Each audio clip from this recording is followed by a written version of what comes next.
اعوذ باللہ من الشیطان الرجیم بسم اللہ الرحمن الرحیم قل اعوذ برب الناس ملک الناس الہ الناس من شر الوسواس الخناس الذی یوسوس فی صدور الناس من الجنة والناس صدق اللہ العلی العظیم صلوات اللہم صلی اللہ علیہ وسلم۔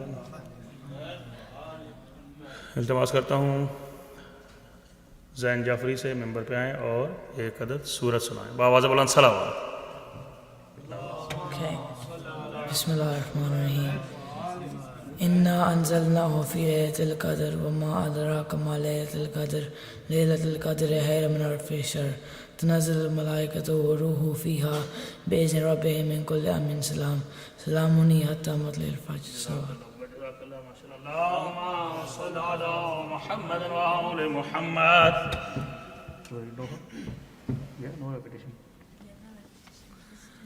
اب التماس کرتا ہوں ننے ذاکرین جعفری برادران آن جعفری زین جعفری سے ممبر پہ آئیں اور ایک عدد نوحہ سنائیں بآواز بلند صلوات۔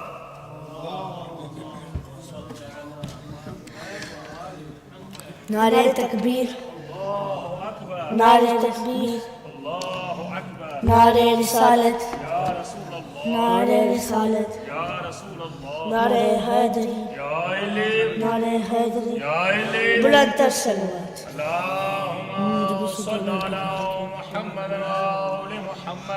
کل عجم عجب دے شرفا دی توقیر دنا عباس ہے، حمزہ عمران دے حیدر دی تصویر دنا عباس ہے، انا اعطینا کل کوثر دی تفسیر دنا عباس ہے، میں نے کل 14 معصومہ دی جاگیر دنا عباس ہے، سیداد میں آدم نوت یونس آمنا خضر الیاس ہے، یاسین مزمل کوثر حاملنا طہا والناس ہے، میں نے غربت تارام حسن شبیر منڈا احساس ہے، میں نے تیر دا جوہر حنفیہ میں نے چب دانا عباس ہے، سیدہ دی امیری وی غازی، سیدہ دی امیری وی غازی، سیدہ دی امیری غازی، سیدہ دی امیری وی غازی، مظلوم دے لٹے ہائے کافر دی لٹی ہوئی تاریخ گواہ ہے، سیدہ دی امیری وی غازی، سیدہ دی امیری وی غازی، ادمانت وطن تے چپ کر کے، ادمانت وطن تے چپ کر کے، تر پہ دوئے بین برائے، سیدہ دی امیری ویر غازی، سیدہ دی امیری ویر غازی، تطہیر دی پاک ردا بن کے ادا علم جو سین دے سر تے، تطہیر دی پاک ردا بن کے ادا علم جو سین دے سر تے، تاہی دی جانیاں تاسے تاہیر دی جانیاں تے سمدے تھی گئی محتاج ردائے، سیدہ دی امیری ویر غازی، سیدہ دی غریبی ویر غازی، ادھے ساوچ ساہر تسیاں دے، ادھے مشک چاس گتی ماں دے، ادھے ساوچ ساہر تسیاں دے، ادھے مشک ہاس یتیماں دے، ادھے باد یتیماں کئی جاتے، ادھے باد یتیماں کئی جاتے، بل پانی نہیں منگیا ہے، سیدہ دی امیری ویر غازی، سیدہ دی امیر، یا عباس یا عباس یا عباس یا عباس یا عباس یا عباس صلوات۔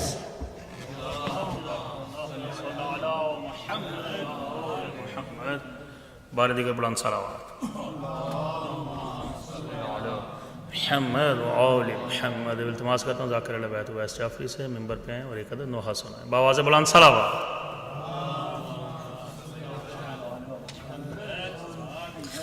اعوذ باللہ من الشیطان الرجیم بسم اللہ الرحمن الرحیم صلوات۔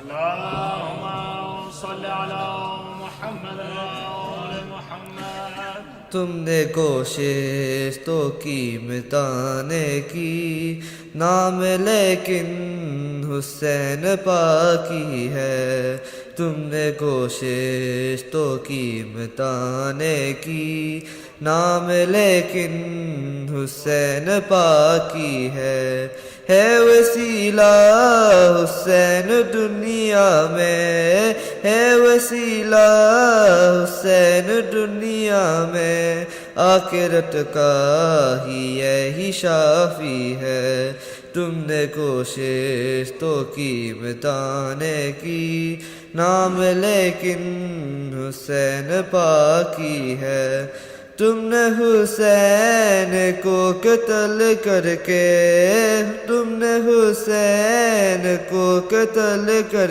کے نعرے تکبیر بھی لگائے تھے، تیری فتویٰ قرا کے کاریوں نے، تیری فتویٰ قرا کی کاریوں نے، کہ نواسے رسول باغی ہے، تم نے کوشش تو کی مٹانے کی، نام لیکن حسین پاکی ہے، کرتے سجدے رہو گے لاکھ جنم، کرتے سجدے رہو گے لاکھ جنم، پھر بھی متقی نہ بن سکو گے تم، ایک سجدے نہ کر دیا ثابت، ایک سجدے نہ کر دیا ثابت، لال زہرا کہیں نمازی ہے، تم نے کوشش تو کی مٹانے کی،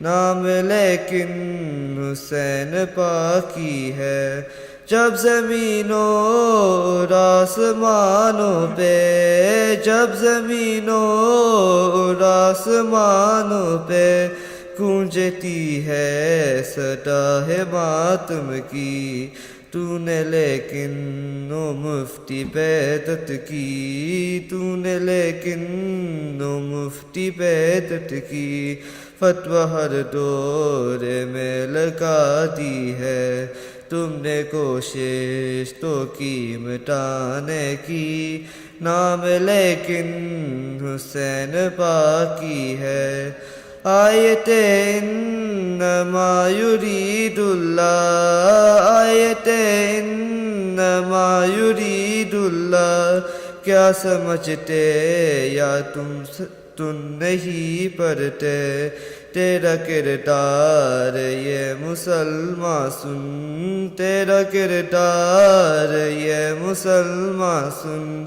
کبھی ناقابل ہی معافی ہے، تم نے کوشش تو کی مٹانے کی، نام لیکن حسین پاکی ہے، صلوات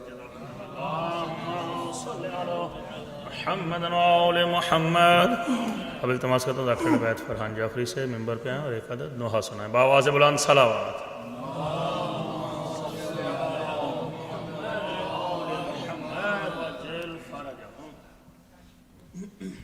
رداواں لگیاں غازی تے بہناں بے ردا ہو گیاں، رداواں لگیاں غازی تے بہناں بے ردا ہو گیاں، رداواں لگیاں غازی تے بہناں بے ردا ہو گیاں، تیری لاش تو علماء والیا ویر نہ کیویں جدا ہو گیاں، رداواں لے گیاں غازی تے بہناں بے ردا ہو گیاں، تو لڑے دے لہیں پابند سے جیویں، اسی رونے دے لہیں پابند ویرنا، تیری مقتل گاہ دے ہائے وچوں پا کے رسیاں قید دینا بے خطا ہو گئیاں رداواں لے گئیاں غازی تے بہراں بے ردا ہو گئیاں جنہاں باواں دے اُتے سانو ماڑے سی برے او باوا تیریاں لے گئیاں ویرنا تو نہر تے جا کے سم گئے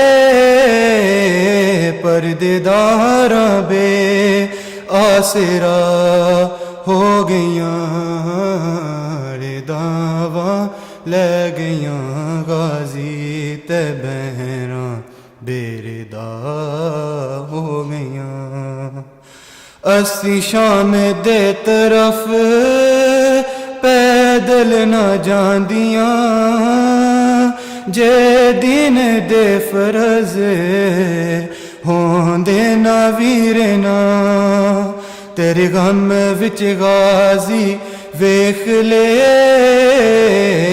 راواں وی فرش عزا ہو گئیاں رداواں لے گئیاں غازی تے بہراں بے ردا ہو گئیاں سنو صلی علی محمد وآل محمد اب التماس کرتا ہوں ذاکر بیت واسف عابدین نقوی سے ممبر پہ آئیں اور ایک عدد نوحہ سنائیں بآواز بلند صلوات صلی علی محمد وآل محمد رو رہی ہے سوچ کر رو رہی ہے سوچ کر البنی یہ آج بھی اصغر بے شیر جیسی قبر ہے عباس کی اصغر بے شیر جیسی قبر ہے عباس کی رشک کرتی تھی میں اکسے حیدر کرار پر پاؤں خط دیتے تھے اس کے بیٹھ کر راہوار پر ہائے میرے شیر کی ہائے میرے شیر کی یہ کیسی حالت ہوگی اصغر بے شیر جیسی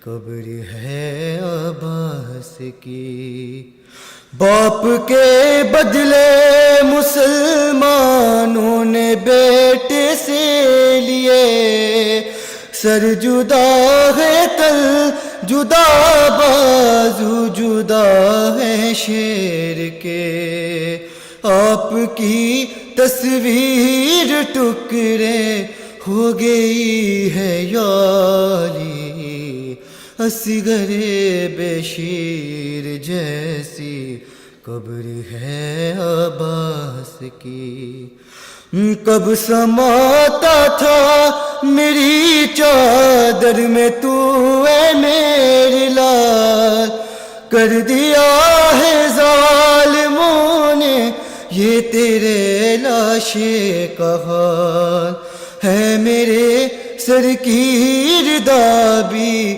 تیری تربت سے بھری اصغر بے شیر جیسی قبر ہے عباس کی ہاتھ اس کے کٹ چکے تھے زین کیسے چھوڑتا منہ کے بل گرتا زمین پر فاطمہ کا لاڈلا آپ نے اس کو سنبھالا شکریہ بنت علی اصغر بے شیر جیسی قبر ہے عباس کی شامیوں نے لاش کو پامال یہ کہہ کر کیا، کیا اسی عباس پر بنت علی کو ناز تھا؟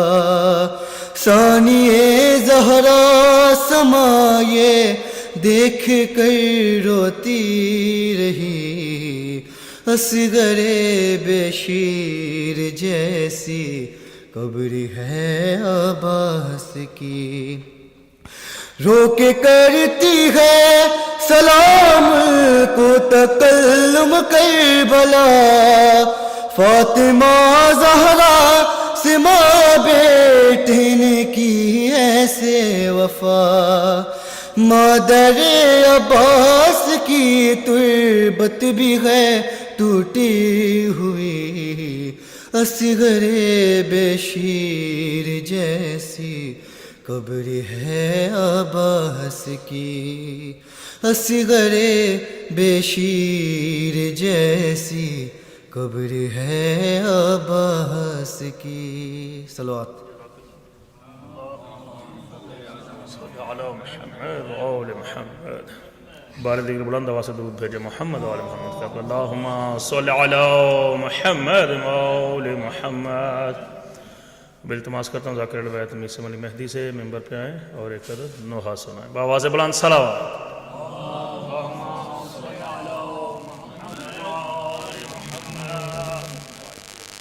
صلوات پڑھیں پھر بھی بآواز بلند۔ اللہم صل علی محمد و آل محمد۔ جب ہاتھ قلم ہو چکے عباس جری کے، نوحہ حسین کرتے ہوئے یہ دشت میں پہنچے، سانسیں ابھی رواں تھی، علمدار یہ بولے محروم زیارت کا سلام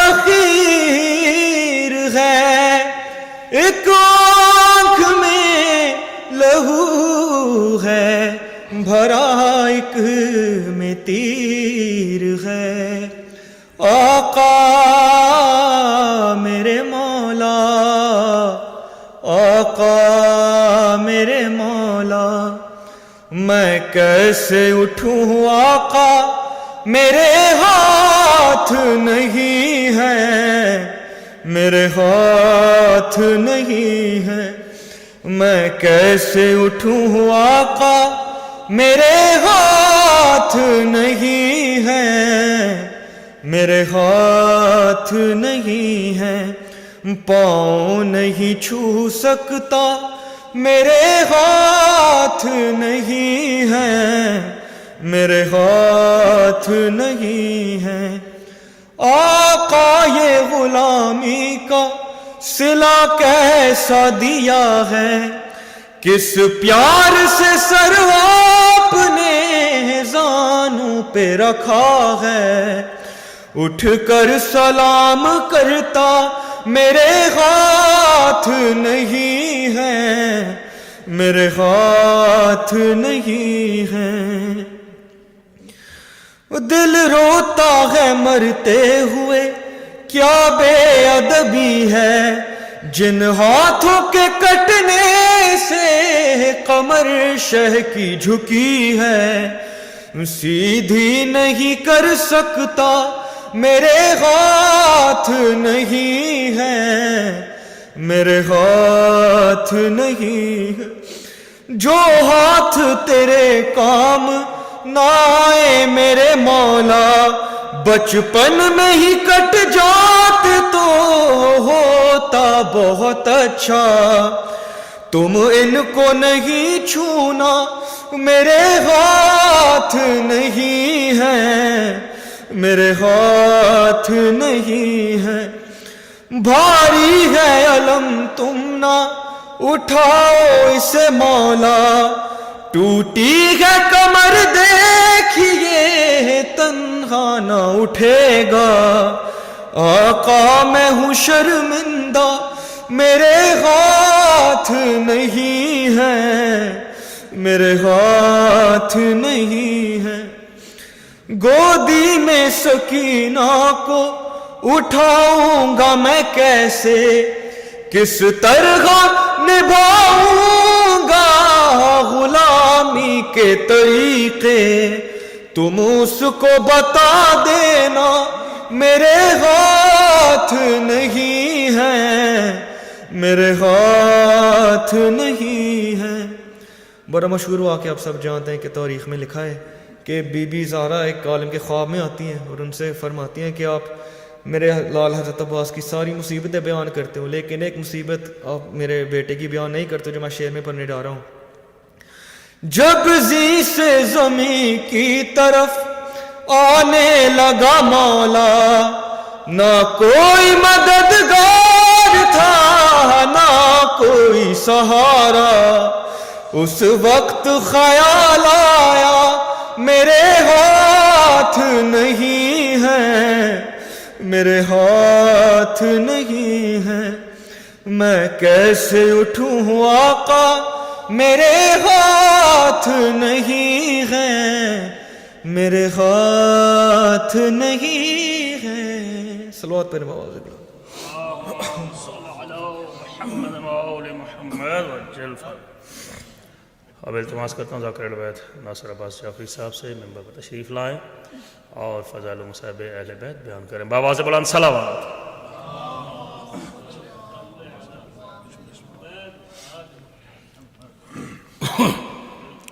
صلوات بار محمد و آل محمد۔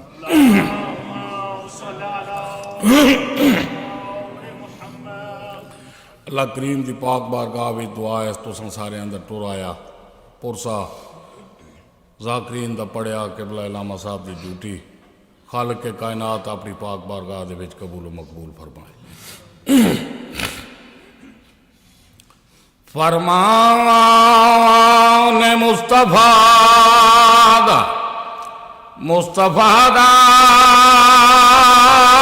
ہے جنت حسین،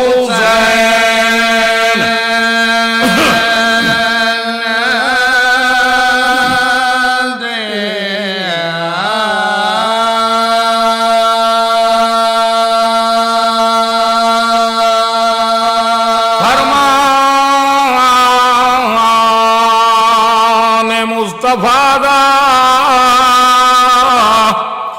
مصطفیٰ دا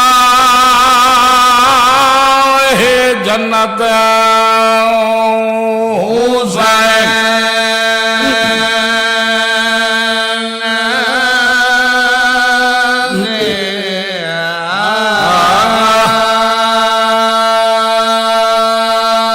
جہاں تئیں خدا دا ملک ہے، جہاں تئیں خدا دا راج،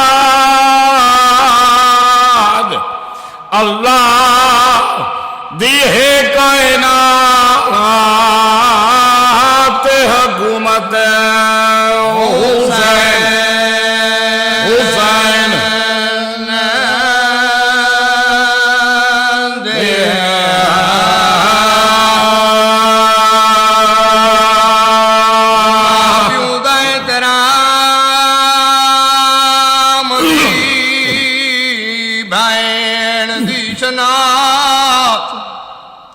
ہر غیرت مند من گیا ہے عنایت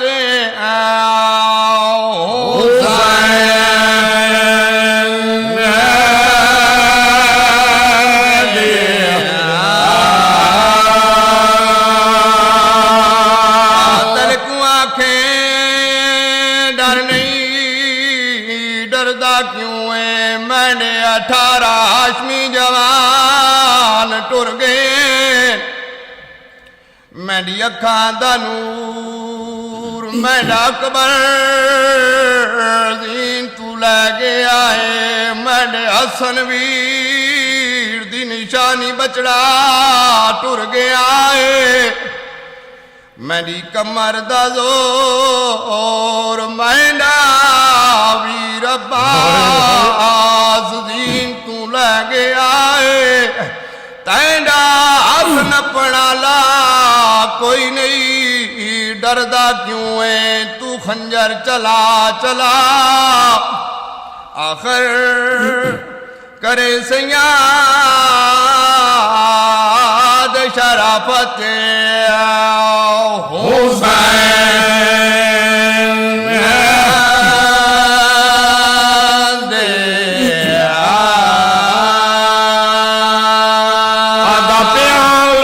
جھل کے گرز پیشانی وچ تے جھک جلیا علم او نشان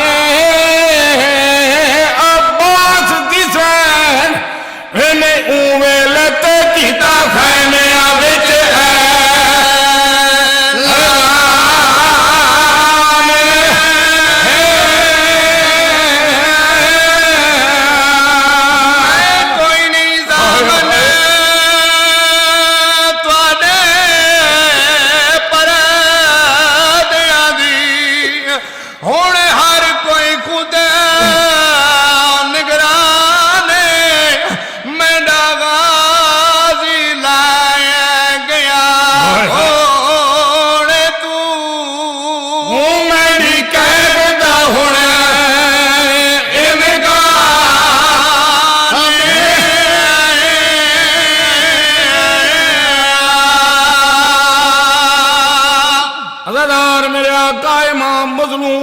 میرے آقا جناب سرکار وفا نو پانی گھنن دی اجازت ملی منے دریا تے میرے آقا ان دریا دے وچ گھوڑا داخل کیتے پانی آسمان دے پاسے سٹ کے قوم یزید نو دسے فوج یزید نو دسے کتنے دنوں سے جتھے قبضہ جمائی بیٹھے ہو ویکھو پانی کینڈے قبضے چے جے میرے آقا ولین بکر بن وائل ملعون حکیم بن طفیل دیاں دستیاں سرکار وفات حملہ کیتے آدھا پیاں کل فوج ضمیر فروشاں دی او شبیر دے ویر تے چھا گئی لتا فضل دا بابا آئیو خاکی اتتے حال نگری دا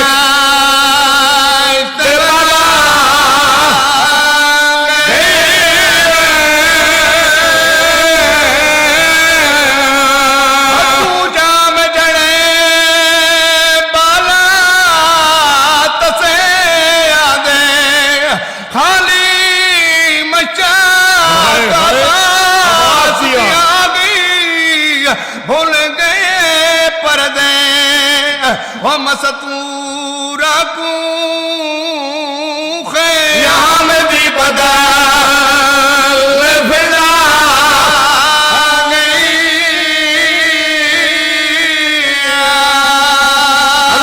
میرے آقا امام مظلوم دے آخری وین پہ پڑھنا سرکار وفا دی شہادت دے بعد میرے آقا امام حسین علیہ السلام ہی شہید ہو گئے فوج یزید نے خوشیاں منانیاں شروع کی دیا جشن منانے شروع کیتے ناکارے خوشیاں دے پہ وہی دین شمر ملعون ایک پاسے جو ٹورے ہیں فوجی چاندو دے دستے دیا دین جنگ تا مک گئی ہے کربلا دی بی بی دی چادری لٹی گئی ہے ہن کن پیا ویندہ ہے جڑی آپیاں فوجیاں نو مخاطب کر کے شمر نے گل کی تیاں دے جے بی بی دے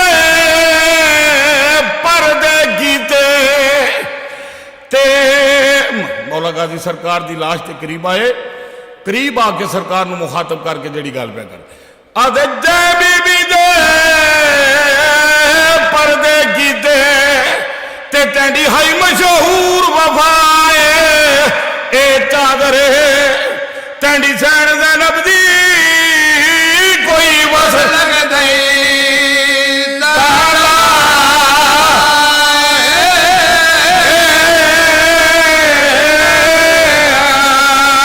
میں کو چپ شبیر دکھا گئی تے منے جانا زخام دکھائے او میری سا